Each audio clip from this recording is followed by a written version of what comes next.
Today's edition of the podcast is brought to you by Coach Me Plus. Coach Me Plus is the leader in athlete management software and a product that I've been lucky enough to be using for a little over a year now. Only rivaled by the impeccable customer service that Kevin and his staff provides, Coach Me Plus's ability to constantly be amoeba-like in their ability to mold and matriculate what you're trying to get across and bring together is absolutely fantastic. Their constant pursuit of better ways and better methods and innovations and progress to their own product is absolutely fantastic. Go over to CoachMePlus.com. Check out what they got, guys. It's something that I guarantee you won't be disappointed with. Hello, and welcome to the podcast. Guys, today is the 100th episode. And with that, I wanted to bring in some people who I listen to most often and to kind of get, their stories out. These are 6 shows that put out absolutely fantastic content and have helped me as a coach and really driven me to try to make this a better product for you guys. They're going to reference a bunch of different shows of their own, which I'm going to list below. But really, we're going to sit here and we're going to talk to Kier, Mike, Joel, Rob, Ron, and Robbie about their shows. Their favorite parts, why they do it, and all those things, guys. It really is cool, and it really is awesome, and I can't thank them enough for all the great work that they do. So I hope you guys enjoy this talk as much as I did, because I thought it was really cool. So let's get right to it. Joel, thanks for being part of this, bud. Let's get to it. Let's talk about some things that on the Just Fly podcast that have made you go, okay. Yeah, thanks for having me, Jay. Man, it's an honor for me. I'm glad you enjoy the podcast that I do. I mean, shoot, man, I've been listening to yours for years. You're like the grandmaster of all this. I'm like the baby who jumped in. So the fact that there's people out there that are influential that are listening to what I do, I appreciate that. So yeah, I'm excited. Let's get to it. Yeah, man. So listen, you've had a lot of really awesome stuff, some great content. What are the things that have made Joel think? What are the things that have made him take a step back and look at what he's doing a little different? Yeah. So the podcast itself, honestly, ever since I started doing this, I don't even know what it was that made me say, hey, I'm going to start doing this, let alone like, I guess maybe it's the thought that you have no idea. Like everyone thinks they're going to be really big in a year, but down the road, 5 years, you could be a lot bigger than what you have been. And I had no idea when I started, like the quality of and the impactfulness of some of the guests I was going to have. Like originally I was just like, hey, I'm just going to get some of my buddies on and we'll wrap. And that was great too. I mean, to be honest, even the first 3, 4, 5 guests I had were all top-notch guys. And I learned stuff from them that I honestly didn't even think I would right off the bat. So it's like you have this precedence of, wow, like every single person you talk to, there's going to be something that they have to offer that you probably haven't framed yourself on any level, let alone, the big names we have in our field. But I would say over the course of, it's been 60 episodes now. There's been probably some big shifts that like I'm a different coach now a year and a half later than I was when I started this thing. And it's like you take these little pieces from every guest and there's so many. But I think that across the board, I can give you a few examples. Probably the biggest one, honestly, is just kind of digging into the Jeff and Joseph field. Like, where did you learn more about that nucleus? Where do you guys get your information from? And Dr. Yesus, and just seeing how Jeff particularly goes around and implements, that minimal dose. It fits in, and a lot of my guests have talked about that, but being an explorer with you and Jeff and Joseph and talk to you guys, that's kind of been a big shift for me, just in the way I think even about weight room dosage. You're a strength coach, it's your full-time job. I want to, go ham in this hour. Like this is my ownership time, but at the same time, it's like, okay, wait, maybe I don't, maybe let's scale it back and actually look at the bigger picture and what other people have been doing. So that's been one. I would say, cross talking with different speed and sprint coaches. That's always a big thing. You just kind of learn I think you learn that we tend to look at someone who's getting someone really fast and think like there's this one way to do it. Like there's the one system that gets athletes really fast, but you learn that different coaches have kind of different routes that get them to that land. And we all want to know, what's this athlete's training program? This guy ran really fast, like he must have the key, but there's a few different ways to do it. Like that lead athletes to that realm. So that's been cool for me too. And then I certainly have anecdotes across memorable episodes and things like that. But I think that's been kind of a general one. And then in the individual episodes, obviously learn a lot as well. Yeah. Now, the Just Fly Sports theme, when it comes to the vertical jump and the track athletics aspect of it, you've had some rock stars when it comes to the athletics realm, and one I never would have known of if it wasn't for yours, which is weird because Cal and I are so tight, and that's Chris. And I think he's one of the guys that I've had on where I've been like, this guy's he's got something going here, and he's doing it real different, and I dig it. So yeah, kudos to that, man, because I'd have no idea who he was if it wasn't for your show. And people are probably going to hear a little bit more about Chris through the CVASP outlets too here, probably sometime around next July. Hint, hint, hint, star, star, star. But yeah, man. No, Joel, that's awesome stuff, man, and keep up the good work. I love the show. You guys you're killing it. And huge shout out to Chris for what he's doing, helping you out with it. He's helping us out with the community that we're building. So yeah, man, keep it up. It's awesome stuff. There's freaking gold in all 60 plus of those episodes. We're linking it below. So if there's people who are watching ours and haven't been part of the Just Fly Sports community yet, it's something I can't recommend enough. Yeah, well, thanks. I appreciate it.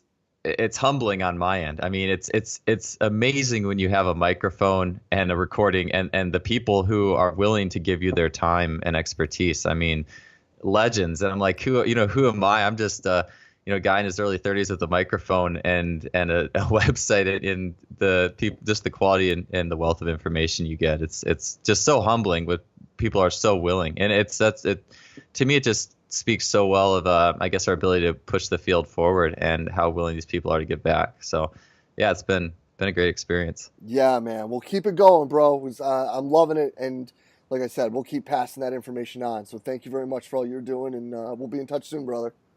All right, thanks, Jay. Yeah, man. Kier, your favorite moments from the Rugby Strength Coach podcast are? Well, it's just come into my head. A very close second was the episode that we did together when I reminded you at about 5 p.m. on a Sunday afternoon that we had a podcast scheduled, and you were several ales deep.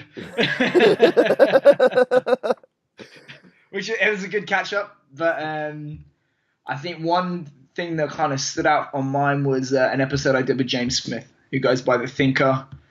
As you know, he ruffles some feathers, and the episode that we did kind of had that effect on a lot of people, and it was, to me, quite thought-provoking.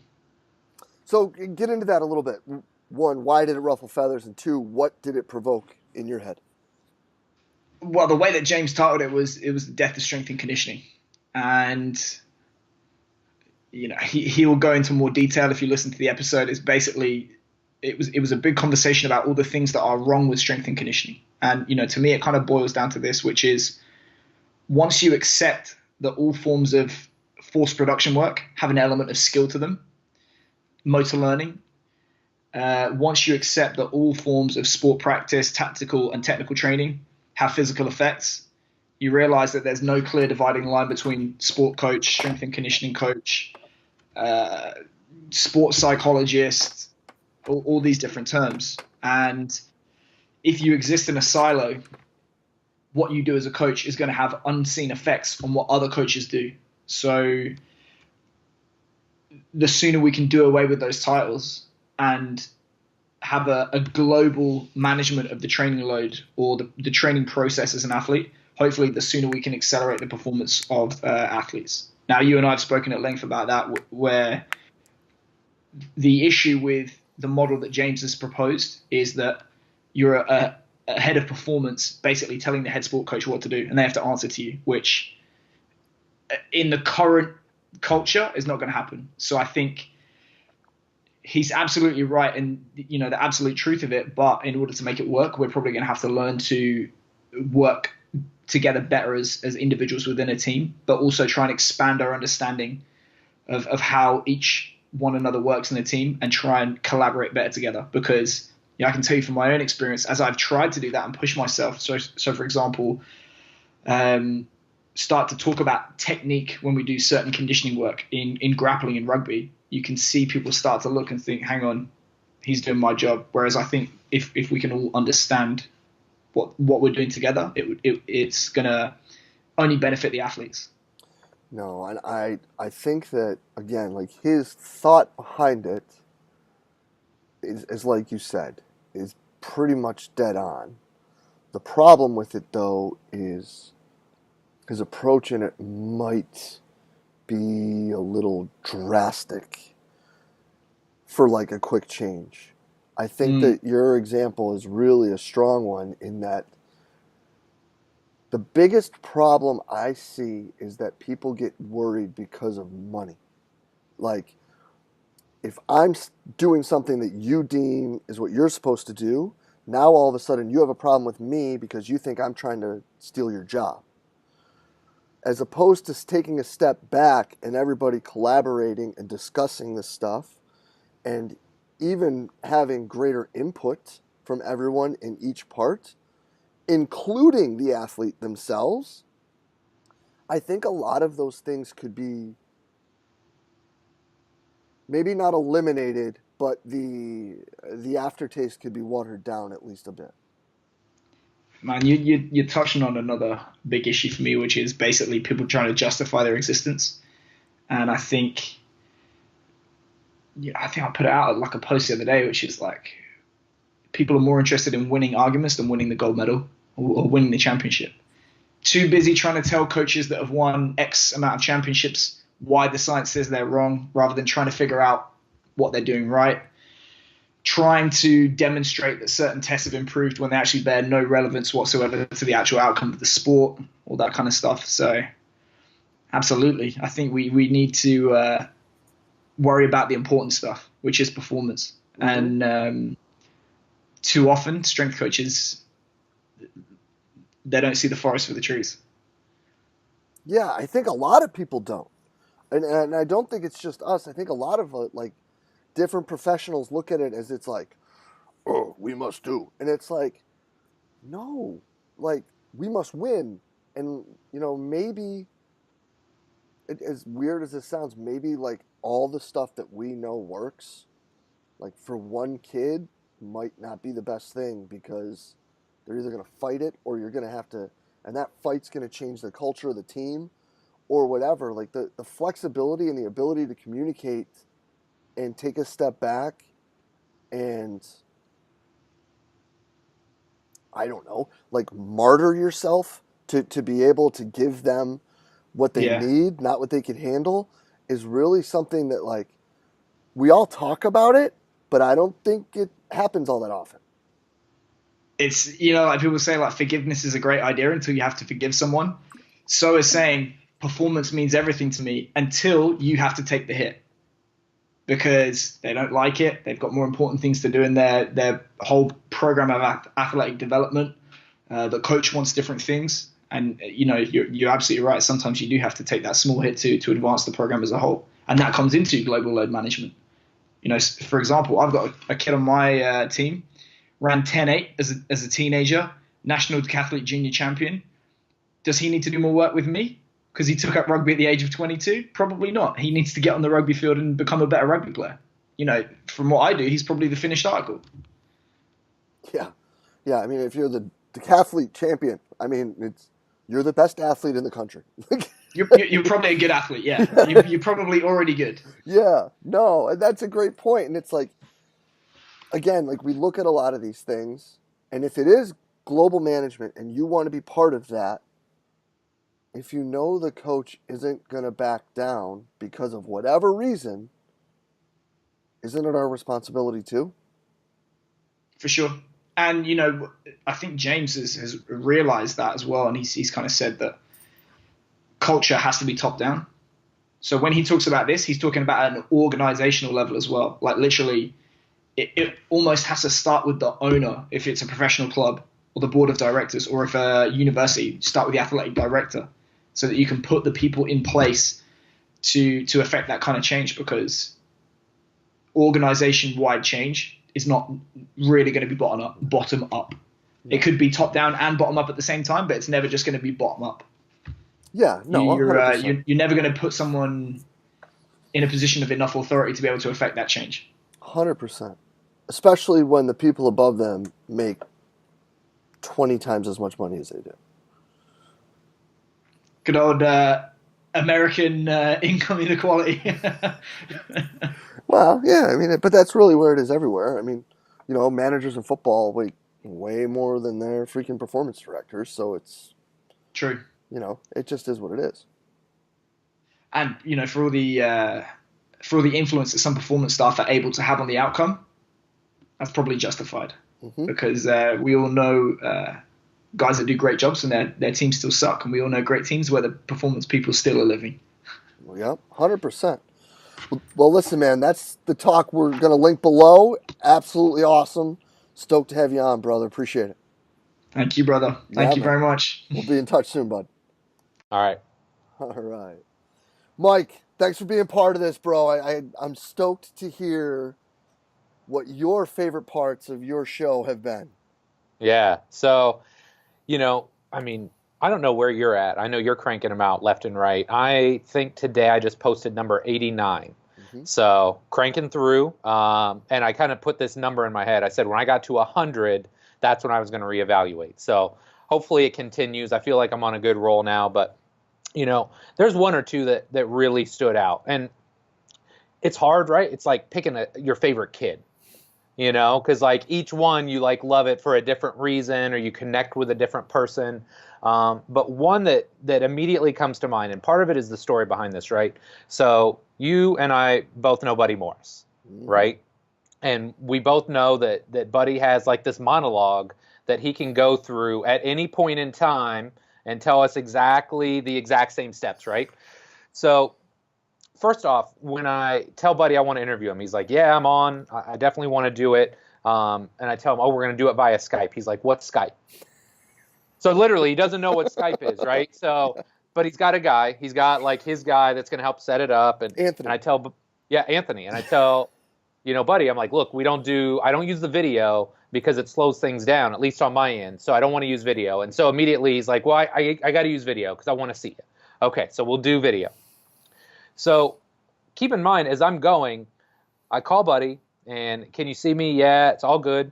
And then Buddy says, okay, are you ready? I'm like, yeah, sure, let's go. And so I start looking at my questions and there is no question. I don't get to ask a question.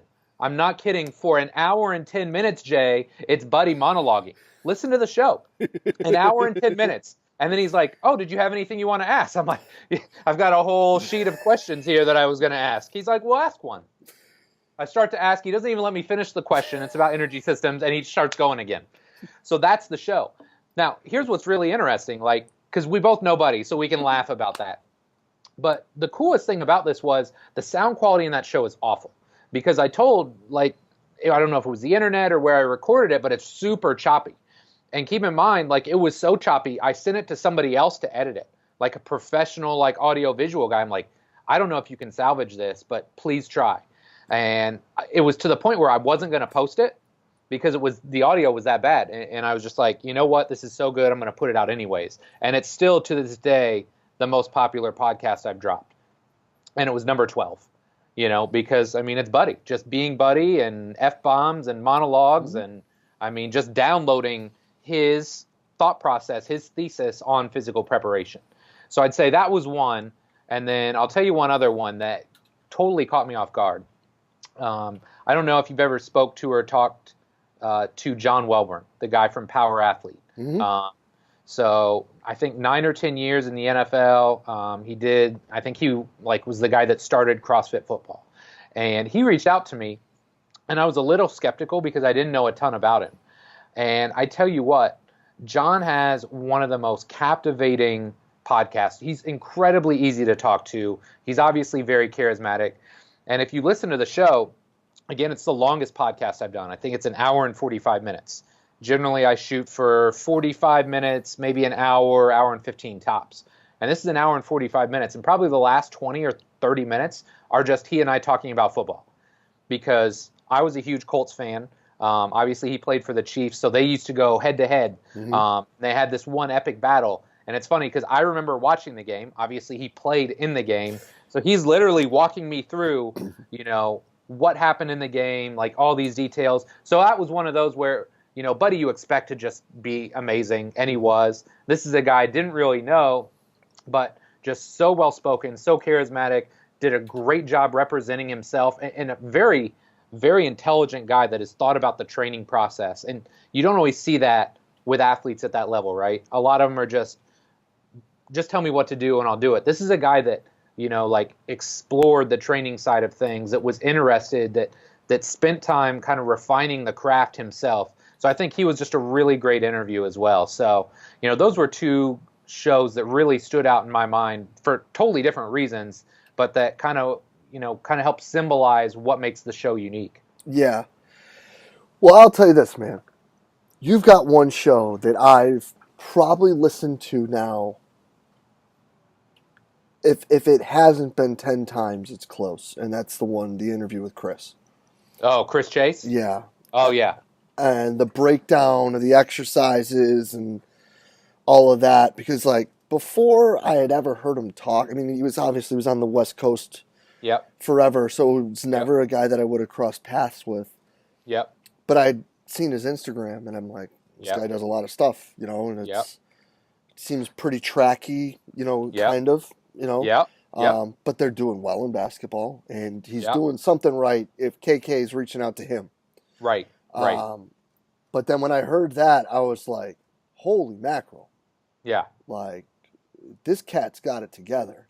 This is really good. So that was one of those, even more so than I need to look at how I'm doing things event.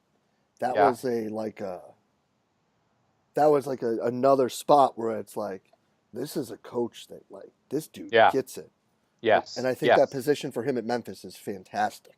Yeah. Oh, that's the position I think most guys that really want to train want to be at, right? Your top tier guys, that's management, right? And that's a different ball game, and that's fine. Mike Conley, you're making $30 million. You need to manage that dude. But these guys that want to break into the roster and start getting rotation level minutes, that's a fun job to be in. So can I just talk about Chris 100%. Real quick? So what's really interesting is Chris and Ryan Horn are both two guys that I'd never talked to prior to the show. You'd be shocked. Maybe about half these guys I've never talked to until the show. So I got to do some homework, and a lot of it depends on them, right? If they're well-spoken, if they've got kind of, a well-organized thought process, it's going to be a good show. And so Chris and Ryan both gave so much information, right? To a T, this is how we do it. I mean, Chris's transparency at that level, there's a lot of teams and a lot of clubs I can't talk to guys. I can't call them. I can't do a podcast with them because that's their right?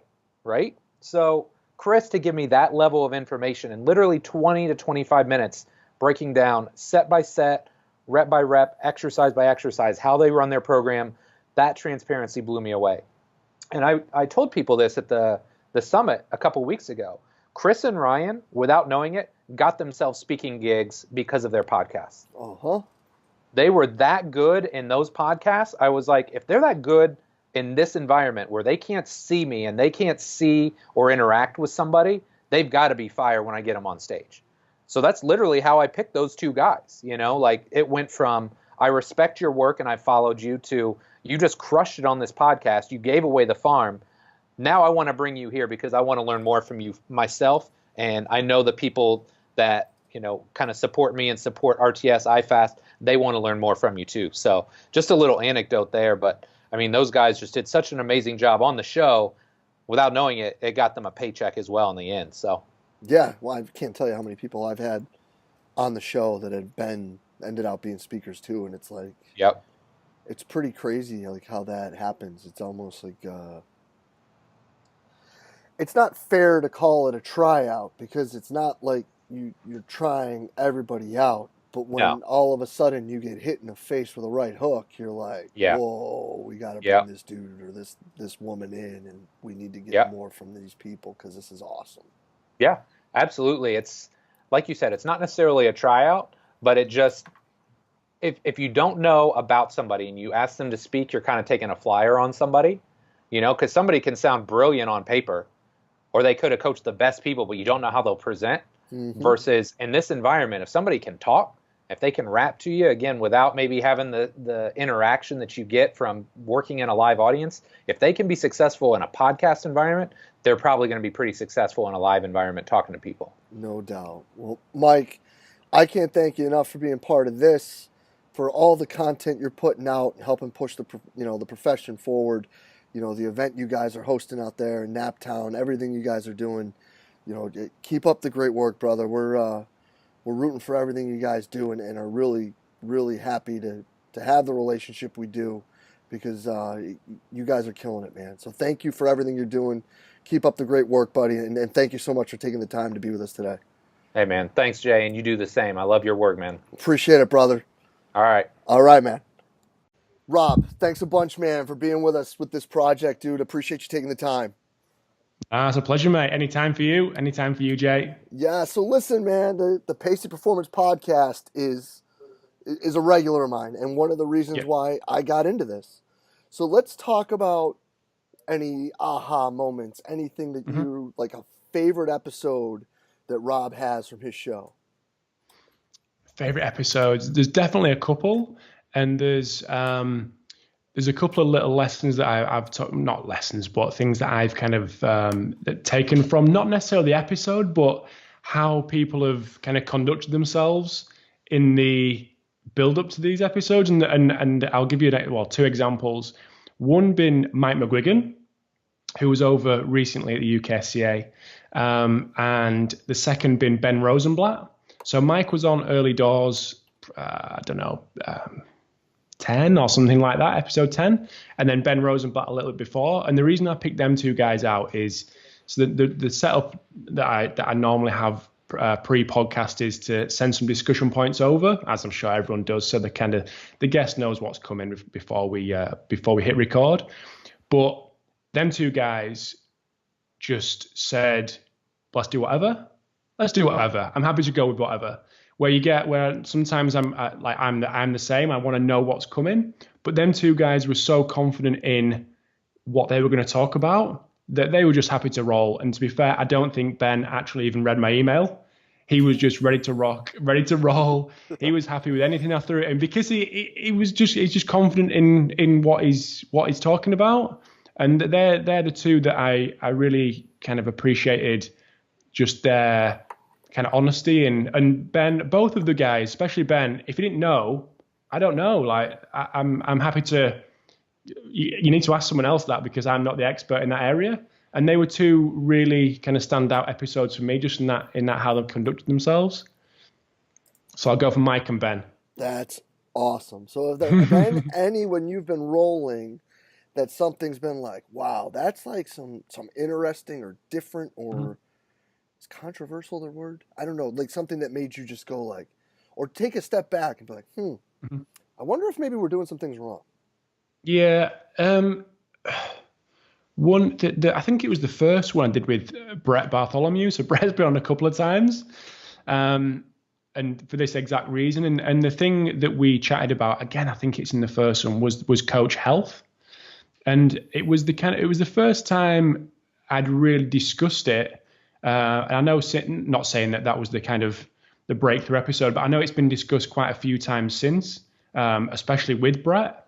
And that definitely kind of, for me, made me think about not necessarily just coaches, but anyone is how they kind of live their lives. And I'm going quite deep here, Jay, but the kind of work-life balance and what's actually important and what we perceive other people to be doing, not necessarily better than us. And obviously we went into the kind of whole social media side of things, and again, people trying to conduct themselves in a way that makes them look like they're doing 20 hours a day in the gym. And it was a good episode to make me think about how I live my life in and outside of work time. So yeah, that was definitely an episode which was a turning point for me in general, really. No, and I think that the one thing that Brett brings to all of us is just an absolutely open and honest and like real point of view with all of that stuff. And it's like there's a lot of people that I think as though he acts that way just when he's on stage or just when he's that's who he is. And that's why, like, I mean, I love the man, and I'm really lucky that I've been able to spend time with him and call him a friend. And it's he makes me look at a lot of the things that I do, like whether it be how I work with my guys or whether it be how I am at work or outside of work. Like he makes me think about a lot of stuff. He's an absolutely. We need more people like Brett. No, definitely. And it was one of the couple of episodes that we've got a little bit into it. And I'm thinking, who's doing the interviewing here? Because he started asking me questions. So it's kind of it was good and that's the kind of guy he is, that he wants to get other people's opinion and create discussion, basically. Enthusiastic discussion, which is definitely sums him up. No, 100%. And I'll tell you, man, the one that got me into this, into the podcast and into the Pacey Performance podcast, and then really thinking about how like this is a really great avenue to share information. And he's on this show too, is the one you did with Kier. And Kier's a great friend of mine. And he's a fantastic coach. He shares a billion things on the regular. But that talk, it's because, it got to me because his name was on it. And I was like, huh. And I loved it, man. And I've been listening freaking to everyone since, man. And I'm truly grateful for everything you put out, brother. It's awesome stuff. I appreciate that. Appreciate that, mate. It's a fantastic resource, and I can't thank you enough for all the work and effort you put in, bro. It's really rad. No, I appreciate that, mate. I love doing it. It's good to speak to people like you and people like Kier and Brett and all of the guys, just on a personal level as well as a professional level, just to get to know you guys and how mad is it that on within a click of a button you can speak to someone on the other side of the world and have a good chat. So happy days. Yeah, it's crazy. Like literally in the last 24 hours, I've talked to a guy that's in Japan and now a guy who's in the UK, and it's like, exactly. We're like, holy mackerel. And I'm sitting in the same spot. Yeah, exactly. Yeah. And people should take advantage of that. And that was one of the reasons why I started it, was to get to know people. And I thought that I needed to give people a reason to speak to me by setting up a podcast, but that's not the case. Like, people will talk to you, people will give it the time. There's some good guys out there that are willing to jump on a Skype and have 15 minutes just talking shop. Yeah, no, 100%, man. But in all honesty, the show's absolutely fantastic. Thank you so much for continuing to put out like awesome content, man. I can't thank you enough. And I can't thank you enough for being part of this, brother, and what you do for the profession. Matt, thank you so much, man, for being with us for this. Excited to hear what you've got, because you guys have done 3 or 4 shows. So I'm excited to hear, like, what are some of your favorite stories from Iron Game Chalk Talk? Yeah, man. No, thanks for having me, and congrats on episode 100. That's a huge milestone, and I think we're on 200 and maybe 30 episodes now with Iron Game Chalk Talk, which blows my mind just because, it really started as a, I got let go from Tennessee. Derek Dooley got fired, and we all got let go. I was traveling around and going to as many different programs as I could just to talk shop and get into places I hadn't been, and ended up getting expensive. So I started Skyping people, and I was throwing the Skypes up on my website as a YouTube video, and I get a call from Mike Boyle one day, and he's like, you should really turn these into a podcast. And I was like, great, coach, but what the hell is a podcast?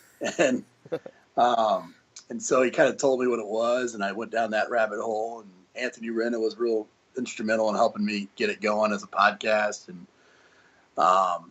going into the year 5 now. I've been doing this for 5 years. Pretty much a weekly episode. There's a couple of years there where I had some job transitions that kind of put me behind a little bit, but in 5 years of doing this, I've grown exponentially, and both as a coach, as a person, and just and my network of coaches. It's been phenomenal, and so really, really glad that it started it, and I'm glad that it's been something that's impacted a lot of coaches in a positive way. Yeah, man. For real, it was the first one I started listening to. Like, that's where I started podcasting, and I was like, what is this all about? I'm like, wait a minute. I can listen to coaches talk about what they're doing, and it's free? Try. Get out of town. Done. Sold. Yeah. Dude, and it's awesome. So yeah, man, like you've had some awesome shows, like a lot of like really, really cool moments, like a lot that have made me question myself. So what have been like some of your favorite discussions you've had? Yeah, I mean, it's like picking a favorite kid. It's hard to pick a favorite, and especially with 230 episodes. But I think here's what I've learned in 200 and something episodes is every time that I've gone outside of my comfort zone and reached out to coaches that maybe or authors or people that are innovators, I've really grown as a person. You would go into it, it's like you got your core group, and at the time 5 years ago, that was pretty much only college and NFL strength coaches. That was kind of my core group of people that I had interacted with, and so I'd never reached out to, Joe Sena, the creator of Spartan, or, just had Andy Galpin on, who helped write Unplugged just recently. Mm-hmm. Every time that I've done that and reached out, not just in the U.S., but then opened it up overseas, I've grown so much as a coach and as a person. And so I think that's my biggest takeaway is knowing to not have a core group that you can learn from anybody and everybody. Whether it was Henk Kraaijenhof, that you had introduced me to, or Louie Simmons was a great story, a great episode, or Buddy Moore's. My favorite probably of all the episodes was probably Kid Mannie. His episode, he's just a guy that, I wrote in my book even before I had him on the show. And I told him on the show that, I wanted to wait. I think he was like episode maybe almost 200 or something. Because I wanted to make sure that he was proud of it before I had him on. And he's a guy that I've always kind of looked up to, both in the profession, just how he carries himself. Wrote my book that I wanted to be him when I grew up, and he didn't disappoint, man. I think it was Bloody Knuckles and Callused Hands was the title of the episode. And, just how he's been able to survive multiple decades in a profession, how he's been focused on making an impact on his athletes, both on and off the field was incredible. And he just had every bit of wisdom and tidbits in there that you could take. I mean, I wrote like 10 pages of notes. Yeah, no, that was an awesome episode. And I would say 2 of my favorites that you've had. I thought Erik Korem's was amazing. You did great, yeah. And you know what? I gotta do it, man. Our boy Matt Jennings from Xavier. I mean, the fact that you got him on the show, first of all, was like, Matt Jennings is doing a podcast? This is awesome. But like, you know, it was Jennings. Like it was Matt talking, and it was like it was just him. And I loved that. I give him a hard time about it. Matt and I we're interns together, Tampa Bay. Mm-hmm. Yeah, and he's I mean, obviously they're just killing it in Cincinnati. Yeah. No, he does a fantastic job. Yeah, but I loved that show. Appreciate that. Yeah, because I think you know what's wild and something that part of the reasons why I took the new job that I have now is, you know, doing the show and granted there was other things in my life, you know, adopting kids internationally, being in NFL Europe, coaching internationally, you know, but doing the show really showed me that how small the world is, and you know, and how you know, specifically as Americans, we have to do a better job of tapping into, you know, some, you know, countries that have, you know, over 200 years of history, you know, working with people. And so I think that was something that was, it was a big takeaway. I would imagine for you too, just being able to, you know, jump on a phone call or a Skype call like this, you know, and on the other side, you have, you know, some just incredible coaches that are doing insane, you know, things and having a huge success all over the world.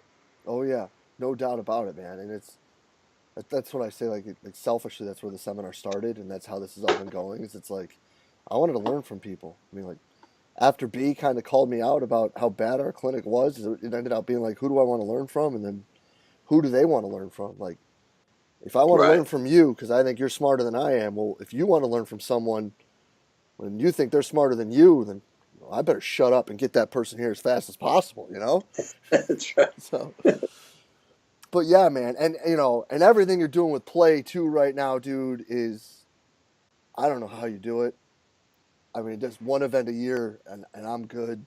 I don't know how you, like, you've got, what did you say, like 15 next year?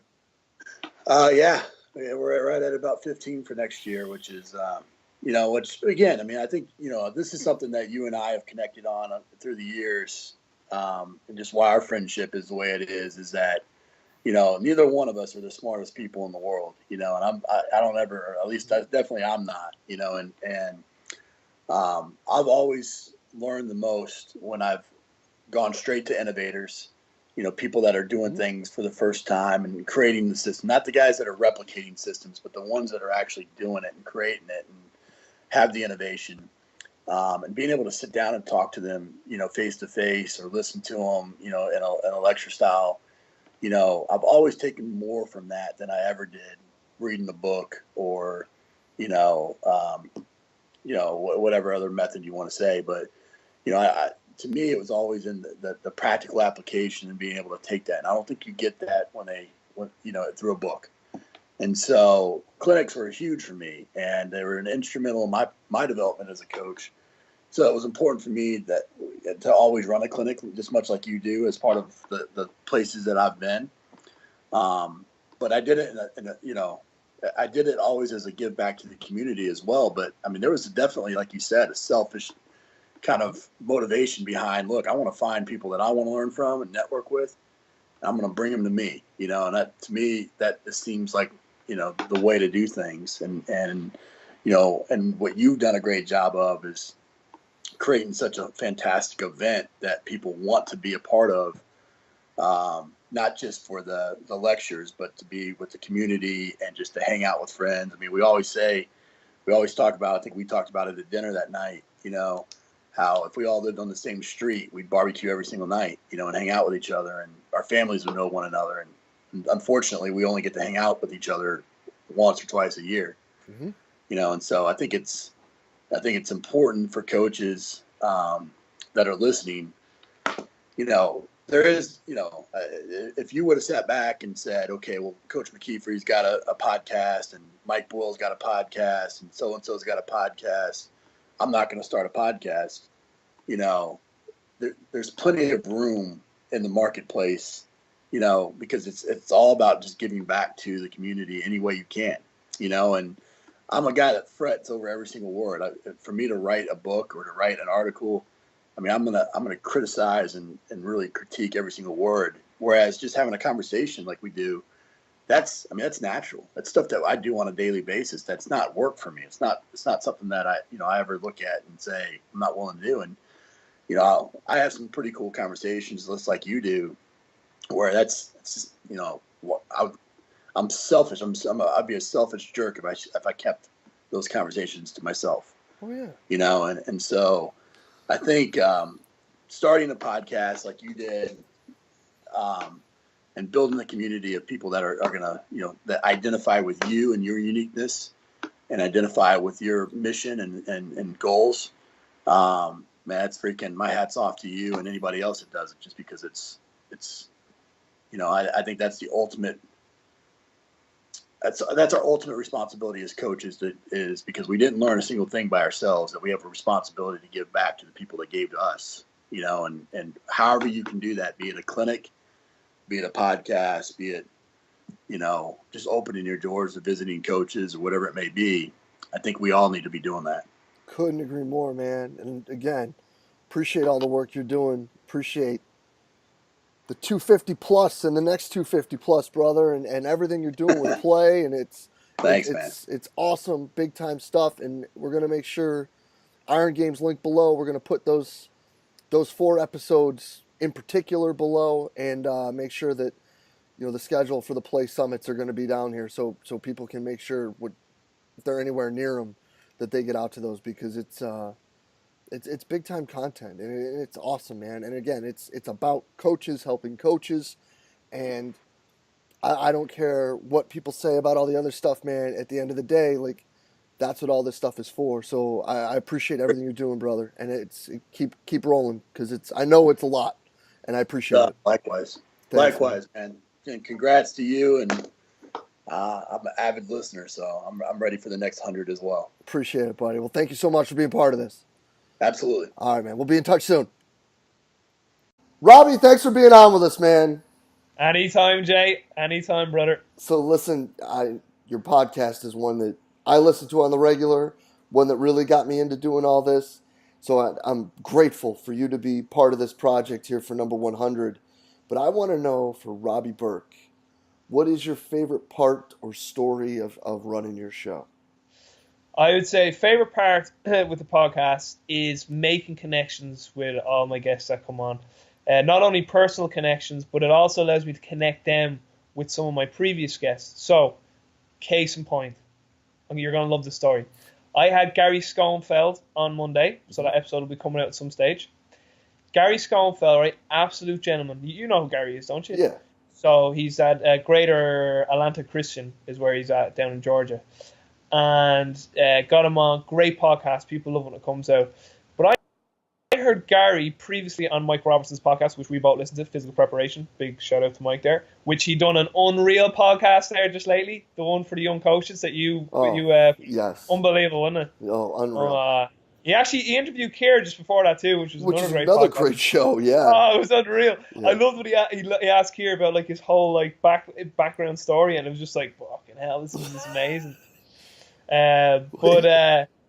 So Gary was on Mike Robinson's podcast, and Mike asked Gary the question, which coach, dead or alive, would you like to meet? And Mike Boyle was one of the coaches he named. Said he'd really like to meet Mike Boyle. Never really had a chance. Mike's had a big influence on him. So I had him on my podcast, and then one of my questions that I've started to ask guests lately is, if you could take 5 people to the dinner, dead or alive, who would it be? So Gary named the fewest people, and then lo and behold, he said, "Do you know what? I'd really still like to have dinner or lunch with Mike Boyle." So it was like, I heard you say that before, and I was like, I'm very good friends with Mike. I didn't say this to Gary. In my head, I'm like, I'm very good friends with Mike Boyle. Like, I interned with Mike. I worked with Mike. I brought Mike to Ireland. Like, I've worked on strengthcoach.com as a moderator back in the day for Mike.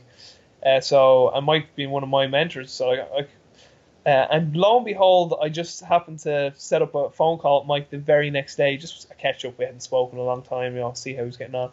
And at the end of our conversation, I said, Mike, I know you, and I know you do anything that for me, you know, because you're just a great guy. Like, he's just like that. I said, could you possibly do me one favor? He said, of course. What is it?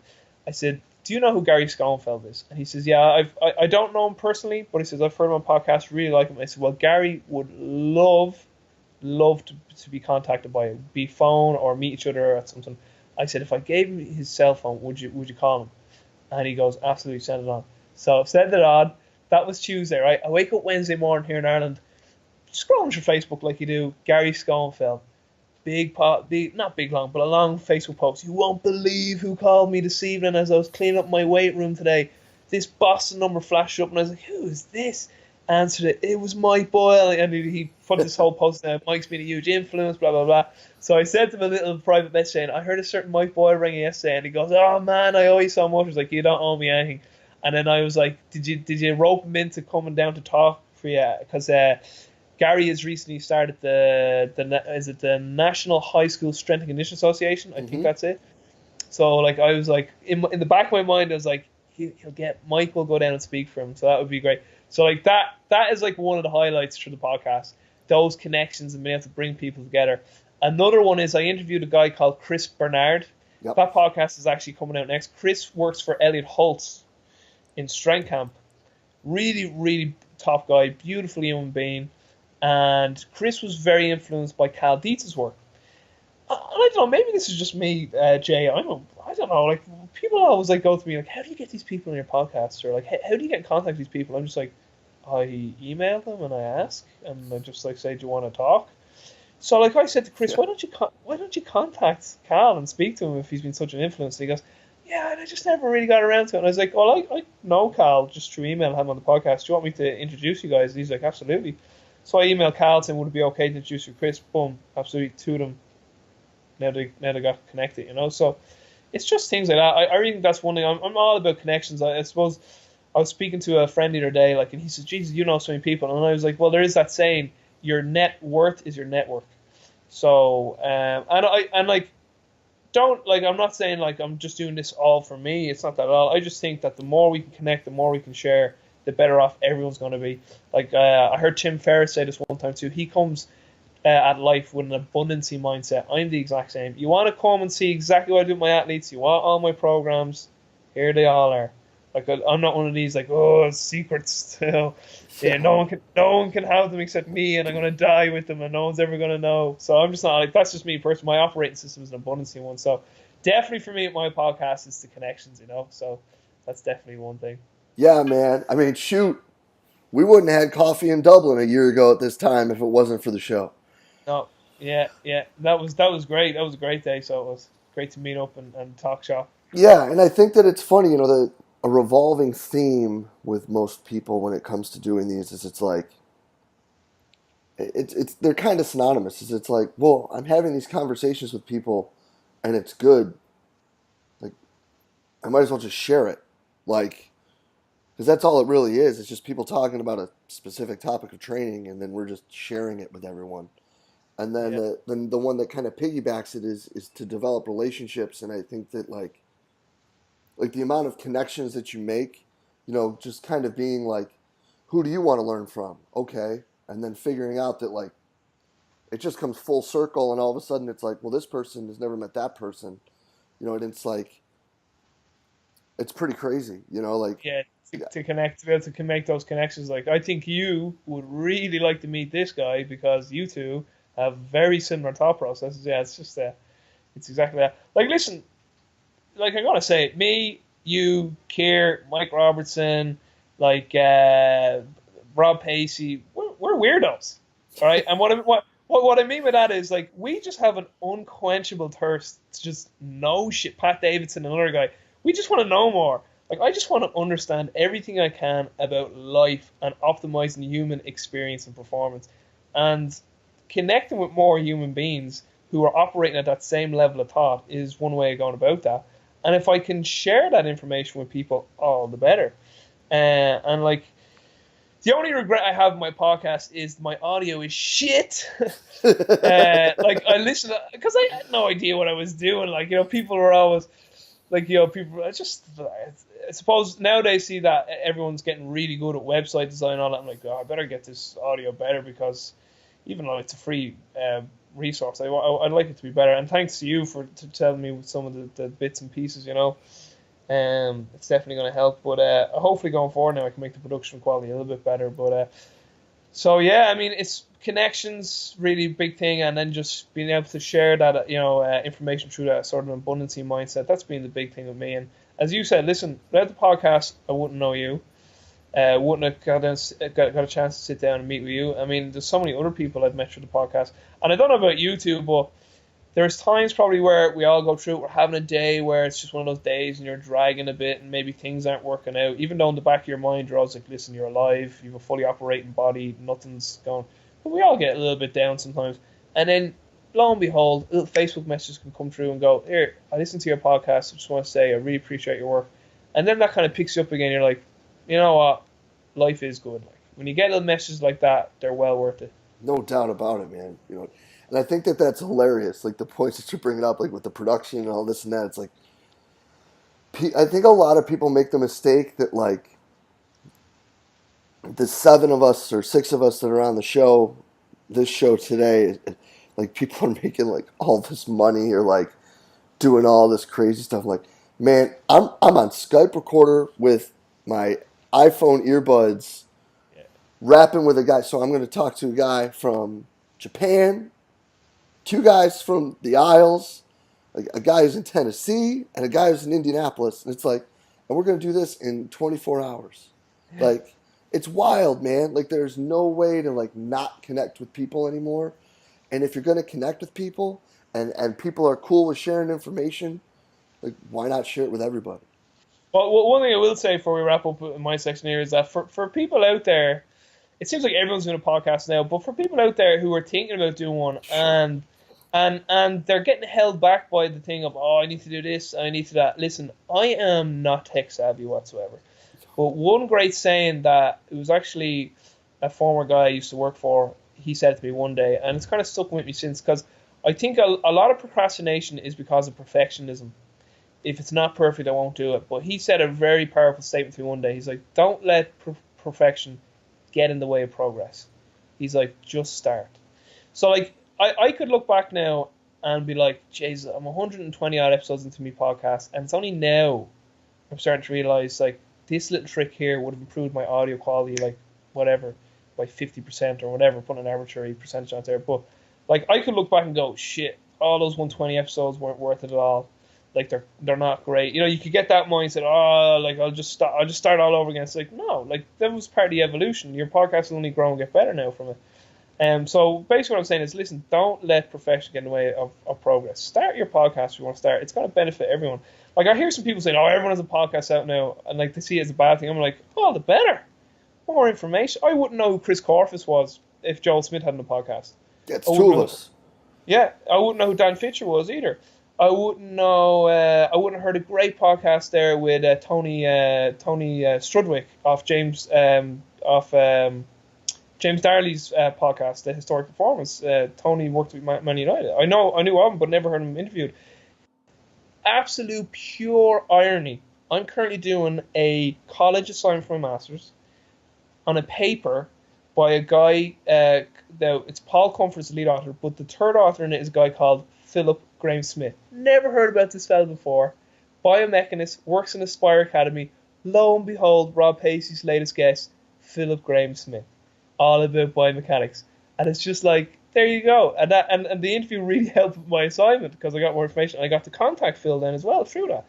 So like, I'm all about, listen, more podcasts for me personally, the better. Like, I don't think it's diluting anything. So for anyone listening out there who's like, I think I would have genuine... Now, like, don't start a podcast and be just on talking about crap. You know what I mean? Like, if you honestly think that you have connections that could bring people, or there's something interesting, like, and you think that you can add value, I think that's one thing I've read a lot on this year lately, Jay, is about trying to make sure you're adding value. Because the more value you can add, the more you can give away, the more reciprocity you're going to get back. So, but listen, what I'm trying to say is, if you think that you have you've got potential in starting a podcast that could add value to people's lives, go for it. And don't let perfection get in the way of progress. Don't be like, but I don't know how to do audio. I don't know how to like do this, do that. Watch a few YouTube clips. It's easy peasy, lemon squeezy. and just get to it, and you'll get better as you go along. Like even Joel Smith, like told me, I spoke to Joel, and if you listen to some of Joel's earlier ones, like his audio wasn't as good as it is now, because now he bought a mixer and he got a good mic and stuff like that, you know. So I'm currently my mic is on the way. So. Oh, wow. Well, I better pick my game up because I'm still rocking the iPhone, the Skype recorder, and iMovie. Like, that's how I do it. And it's like, there's a secret, yo. there it is, you know? And for people that also sit there and say, well, I don't have time to do it. I don't have this. I don't have that. Well, everybody has downtime. And if you want to do it, that's when you get ahead. And I think all of us, like, probably binge record a few times during the year to try to get ahead, because you know, like I know that I do, yeah. I know that if I get to mid-October and basketball practice starts before games, I better have like 6 in the tank. Otherwise, it ain't gonna happen. Mike, I don't know, Mike Robinson will say the same thing when he's on, but he said that there in a podcast lately that he's he was talking about work-life balance. Really good section he had there in his podcast, and he's right before Kears. Really good. He was like saying, he's like, you will never have work-life balance in the micro. What you want to do is to have it in the macro. And he gave the example of like when it's like, I think November, December, and January, that's big off time for the soccer guys. And he's like, my podcast and my blogs aren't as I don't do as many because I'm so busy. So like that's gonna happen as well. Yeah, I do a shit ton of recording and then try and put them out over time, as well. Like so, yeah. I absolutely, I'll tell you one thing, I'll never stop doing them anyway, and I absolutely love them. So. Yeah, it's a blast, man, and it helps bring people together because it's just people helping people. And Robbie, I can't thank you enough for putting out awesome content and keeping it rolling, bro. You're an inspiration to me to keep going, and a show I listen to all the time. One thing before I go now, my question to you, because I don't know if the other guys will ask, what about you and your podcast? What do you love about it? What do I love about it? I love the fact that I'll give you 2 stories. My number one would be my favorite story that anyone has given would be, and I'm going to stay with the local boy, Rhett Larson, when he talked about how he got into lifting. And it was like, have you ever seen the movie The Sandlot? I haven't seen it, but I heard this interview with Rhett Larson. Yeah, but it was like is Rhett still in China? He was in the Netherlands last I heard, but I think he's going back. If you're listening, Rhett, I must get you on my podcast. I really like you, bro. Yeah, no, he's awesome. And he actually grew up in Richmond, and he's like the nicest guy you'll ever meet. But he tells you the story as to how he got into lifting. And like when he talks about how like the lifeguard noticed he was getting bigger, and like he could still tell you the song that was playing in his head. Like, I still crack up listening to that because I think a lot of people have that moment, and I just love the candidness of it. That and when Keenan compared training to Kale, I thought that was awesome. Like Keenan Robinson? Yeah. Yeah. You know. Yeah, he's a great dude too. Oh, dude, he's an absolute rock star. And when we were in Vegas, like bringing together Dr. Mann, Calvin, Keenan, Brett, Buddy, and Anthony, and sitting at the end of that table and just hitting record or like Facebook Live or whatever it was, and just being like, whoa, like, look at who's here. Like, this is amazing. Yeah. And like bringing all those guys together that are people that like, I don't know how or if any of them really, I mean, like, everybody knew Cal. But I don't know if Keenan had sat down with Brett before. I know that he wanted to meet Buddy. I know that, Dr. Mann really wanted to meet Keenan. And, like, so it was, like, one of those type of moments like you were talking about. It was, like, that was, like, super special. Because it's, like, it was probably, like, what my parents would have thought of if they sat down to lunch with the Beatles. Yeah. It was, like, being in swimming, like Keenan is like the man, and it's like the more you look at relationships and how you build them and like communication, all those things, like Brett is the man, and it's like it's Coach X, It was just like before we hopped online about that dinner I was telling you that we had in James Sterl's house in Phoenix. Like that dinner is legendary now, but it was the same. Like I was just sitting there going, Holy shit. Yeah. And it's like all of this because of, the seminar and the podcast, like being able to reach out and talk to people, and like it's really So cool. that's great. I know this is Wakota because you're gonna keep this short. But last thing is that I did an interview with Cam Josh, who runs DeFranco's facility, and on our podcast that will come out soon enough as well.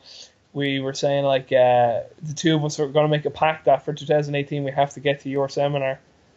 Fantastic, man. Because he said something like, he said, I really want to get out to Jay DeMayo's seminar. And I said, I tell you what, if you make the effort to go, I said, that'll be my one thing for next year if I save the money and get it out there. So, because it's definitely something I want to get out to. Well, hopefully it's a little easier for you to get up here. yeah, hopefully. Yeah. We won't say anything yet. But no, Robbie, I can't thank you enough for spending the time with us, man, and all the work that you do to help just provide a great free resource to coaches. It's greatly appreciated, brother. Thank you so much. Same with you, man. I tell you, every Saturday, Sunday morning, I get my iPod. This is my phone now. I get my iPod and I go to your podcast, Pacey's, Historic Performance, and then other ones I go. But I always make sure I refresh those and get them topped up and listen to them. I tell you, Kier needs to podcast more because whenever he does, they're very good. Yeah. He's got a lot of irons in the fire, though. He does a lot of stuff. But yeah, man. He does. Jay, thanks a million. I really appreciate it, and I can't wait for this episode to come out. I appreciate it, brother. Thanks for being on. All right. Peace, Robbie. bro. We'll be in touch soon.